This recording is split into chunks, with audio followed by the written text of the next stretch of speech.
Assalamualaikum warahmatullahi wabarakatuh. Kami dari kelompok 6 akan mempresentasikan dari mata kuliah farmakologi dan toksikologi dengan judul Sistem Endokrin dan Gangguan Tulang. Berikut adalah nama anggota dari kelompok 6 kami. Yang pertama, Reski. Yang kedua, Alivia Zafira. Yang ketiga, Erni Juwita. Yang keempat, Fasya Ulia Azmi. Yang kelima, Melanie Febriana Putri. Yang keenam, Maftuhatul Masyruroh. Yang ketujuh, Eka Widya Putri Gunawan. Selanjutnya akan dibacakan oleh anggota kami yang bernama Alivia Zafira. Pengertian sistem endokrin.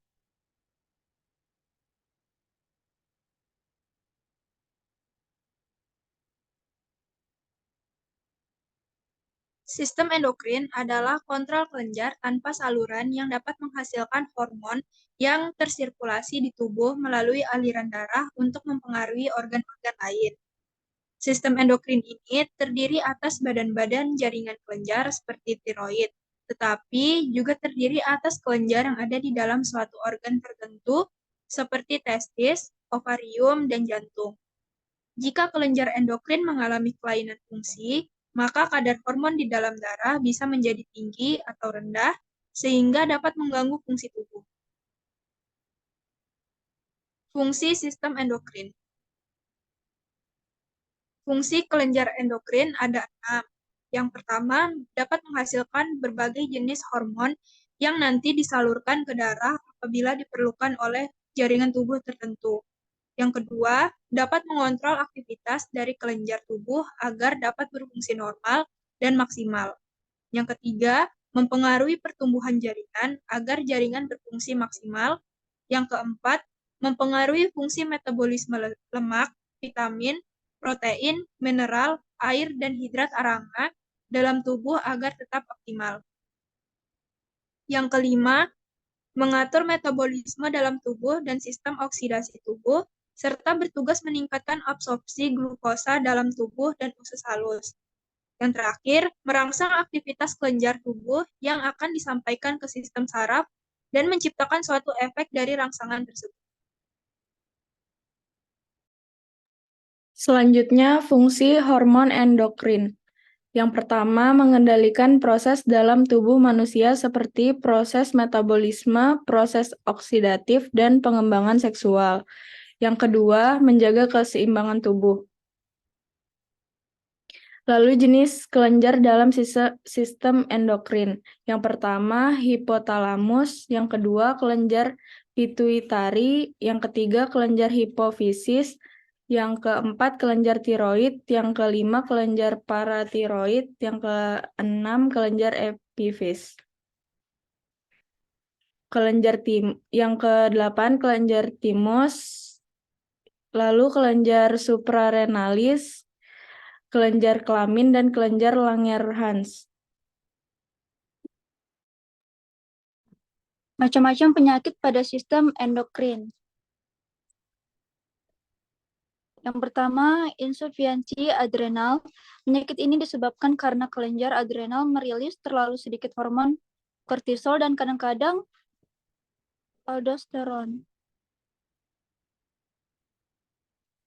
Yang kedua, penyakit Cushing.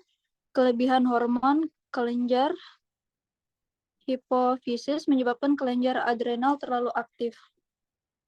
Yang ketiga, giganisme dan masalah hormon pertumbuhan lainnya.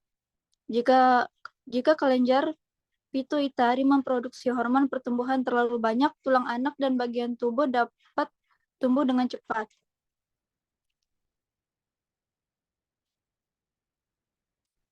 Yang keempat, hipertiroidisme, yaitu kelenjar tiroid menghasilkan terlalu banyak hormon tiroid yang menyebabkan penurunan berat badan, denyut jantung yang cepat, berkeringat, dan gelisah. Kelenjar tiroid tidak menghasilkan hormon tiroid yang cukup, menyebabkan kelelahan, sembelit, kulit kering, dan depresi. Yang keenam, hipopituitarisme, rilis kelenjar hipofisis sedikit atau tidak ada hormon. Yang ketujuh, multiple neoplasia. endokrin 1 dan 2. Penyakit ini disebabkan kondisi genetik yang diturunkan melalui keluarga. Yang ke-8, sindrom ovarium polisiklik atau PCOS.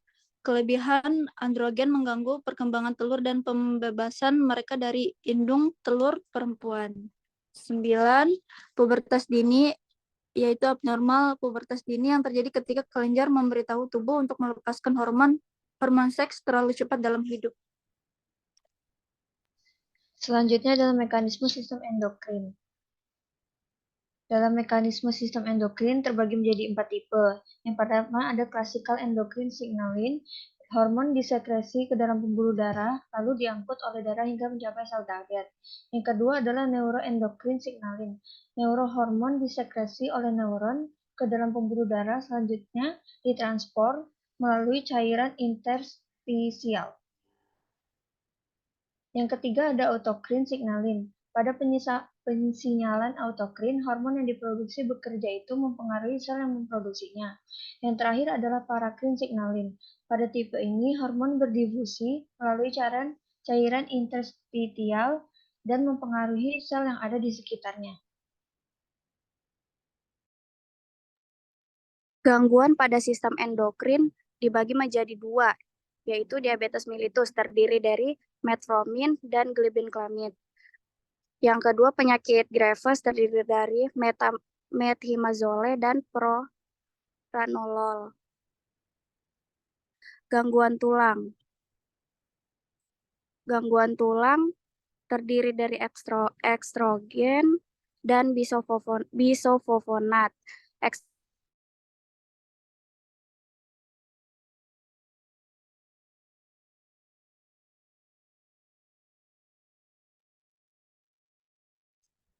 Penanganan sistem endokrin dan gangguan tulang. Gangguan sistem endokrin adalah kumpulan kondisi yang terkait dengan bagian dari keseluruhan sistem endokrin. Pengobatannya sendiri akan tergantung pada gejala dari penyakit yang mendasari. Prosesnya bisa menjadi sangat rumit karena perubahan dalam satu tingkat hormon dapat menyebabkan gangguan lain. Pemberian terapi pasien osteoporosis. Yang pertama, terapi non-farmakologi, yaitu nutrisi dan olahraga. Yang kedua, terapi farmakologi, yaitu terapi farmakologi pada penderita osteoporosis dapat diberikan kalsium, vitamin D, bifosfonat, selective estrogen, receptor modulators, atau SEA-RMS, kalsitonin, fitoestrogen maupun teriparatide.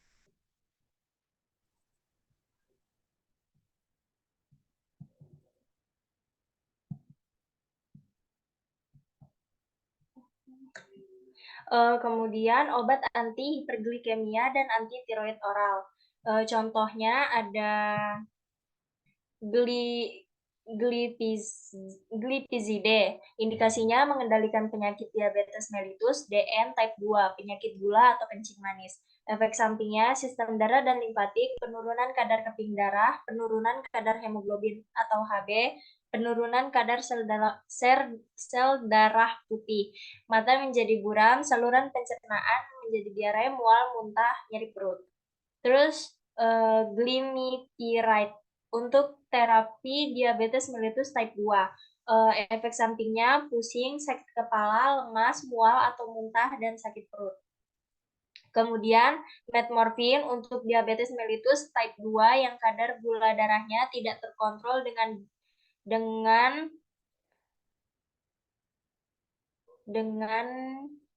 diri dan aktivitas fisik. Efek sampingnya mual atau muntah, sakit mah, diare, lelah atau lemas, rasa logam di mulut, kadar gula darah rendah.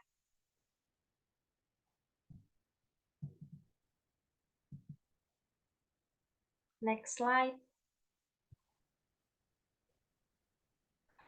Obat anti hiperglikemia suntik. Ada 2, nama obatnya liraglutide, indikasinya untuk mengontrol kadar gula darah pada diabetes type 2 dan menurunkan berat badan pada penderita obesitas. Efek sampingnya mual, muntah, sakit perut, hilang nafsu makan. Semaglutide untuk mengendalikan kadar gula darah pada penderita diabetes type 2. Efek sampingnya gatal, kemerahan, dan bengkak di area yang disuntik. Mual, muntah, sakit perut, dan hilang nafsu makan. Berikut adalah daftar pustaka. Baik, terima kasih. Sekian dari kelompok kami. Apabila ada kesalahan, mohon dimaafkan. Wassalamualaikum warahmatullahi wabarakatuh.